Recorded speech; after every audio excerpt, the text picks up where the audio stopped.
الحمد للہ رب العالمین والعاقبۃ للمتقین والصلاۃ والسلام علی سید الانبیاء والمرسلین۔ آج کے ہمارے درس کا موضوع اعتکاف کے حوالے سے ہے۔ جناب عبداللہ ابن عمر رضی اللہ عنہما کی حدیث ہے، وہ فرماتے ہیں کہ رسول اللہ صلی اللہ علیہ وسلم رمضان کے آخری عشرے میں اعتکاف بیٹھتے تھے۔ اعتکاف کا مطلب ہے کہ اپنے آپ کو کسی ایک جگہ پر مقید کر دینا۔ اب اعتکاف کی جو جگہ ہے وہ نبی کریم صلی اللہ علیہ وسلم کی حدیث سے ثابت ہے، وہ مسجد ہے۔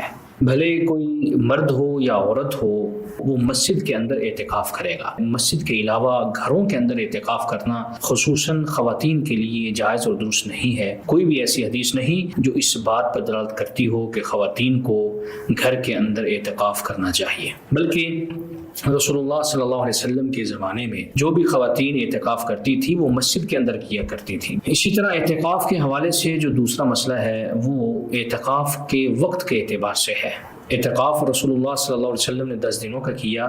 اگر آپ 10 دنوں کا اعتکاف کرتے ہیں رمضان کے آخری عشرے کے اندر، تو پھر آپ کو 20ویں رمضان جب گزر جائے، اس کا سورج غروب ہونے سے پہلے آپ کو مسجد کی طرف جانا ہے۔ مسجد میں جا کر آپ نے اعتکاف کرنا ہے، یعنی 20واں روزہ جب آپ رکھیں 20ویں دن کا سورج غروب ہونے سے پہلے، یعنی اگلے دن کی جو رات ہے، 21ویں روزے کی جو رات ہے، اس رات کے آنے سے پہلے آپ کو مسجد کے اندر جانا ہے۔ یہ وقت رسول اللہ صلی اللہ علیہ وسلم کی حدیث سے ثابت ہے۔ اسی طرح اعتکاف کا جو فائدہ ہے وہ یہ کہ آپ دنیا سے بے رغبت ہو جائیں، اللہ کے حضور اپنے آپ کو پیش کر دیں اور اس وقت کو آپ اللہ کے لیے مقرر کر دیں۔ مسجد میں آپ تشریف لے آئیں اور مسجد میں آ کر آپ اعتکاف کریں۔ اعتکاف کی کچھ ممنوعات بھی ہیں، یعنی اعتکاف جب آپ بیٹھتے ہیں تو کچھ چیزیں آپ کے اوپر ممنوع ہو جاتی ہیں کلی طور پر۔ وہ چیزیں عام طور پر آپ کے لیے جائز ہوتی ہیں، ایک عام روزے دار کے لیے بھی جائز ہیں، لیکن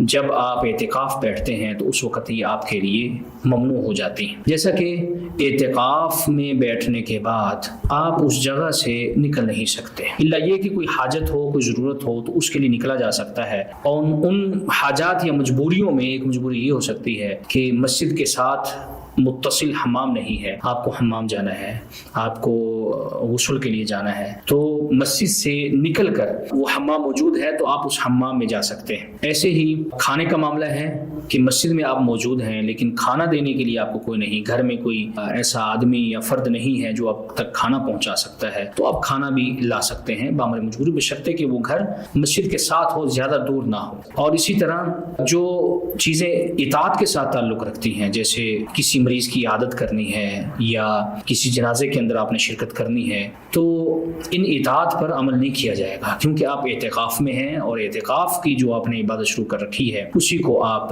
پورا کریں گے۔ اسی طرح جو چیزیں اعتکاف کے حق میں ممنوع ہیں وہ اپنی بیوی کے ساتھ جماع کرنا، یہ حرام ہے، جماع آپ نہیں کر سکتے، اور اسی طرح بوس و کنار کرنا یہ بھی درست اور جائز نہیں ہے۔ اعتکاف کا مقصد کیا ہونا چاہیے؟ مقصد یہ ہونا چاہیے کہ آپ نے یہ وقت اللہ کے لیے دیا ہے، 10 دنوں کو اللہ کے لیے مقرر کیا ہے، تو نماز فرض کے ساتھ ساتھ نوافل کا بھرپور اہتمام کریں، ذکر و اذکار کریں، اللہ کی حمد بیان کریں، اللہ کی تسبیح بیان کریں، اور قرآن مجید کی تلاوت کریں، قرآن مجید کی تلاوت کثرت کے ساتھ کریں۔ اور اگر ممکن ہو تو یہ وقت آپ کے لیے انتہائی قیمتی ہے، اس کو اور مزید قیمتی بنائیے۔ وہ وقت آپ کیسے قیمتی بنا سکتے ہیں؟ قرآن مجید کا ترجمہ سیکھنا شروع کیجیے۔ مثال کے طور پہ اگر آپ 10 دنوں میں ایک پارہ قرآن مجید کا ترجمے کے ساتھ پڑھتے ہیں اور ہر سال آپ اعتکاف بیٹھتے ہیں 10 دنوں کے اندر، تو دیکھیے کہ 3 سالوں میں آپ کا پورا قرآن مجید وہ ختم ہو سکتا ہے۔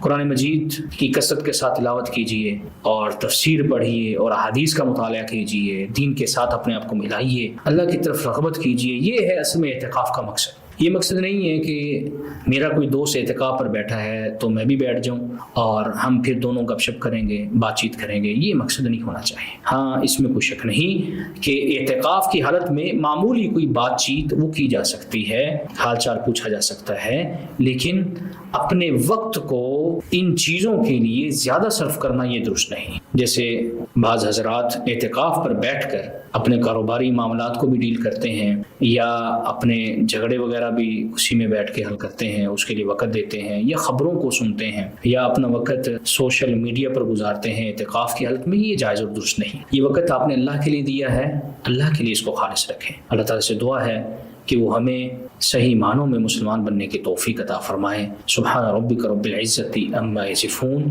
وسلام علی المرسلین والحمد للہ رب العالمین وجزاکم اللہ خیرا.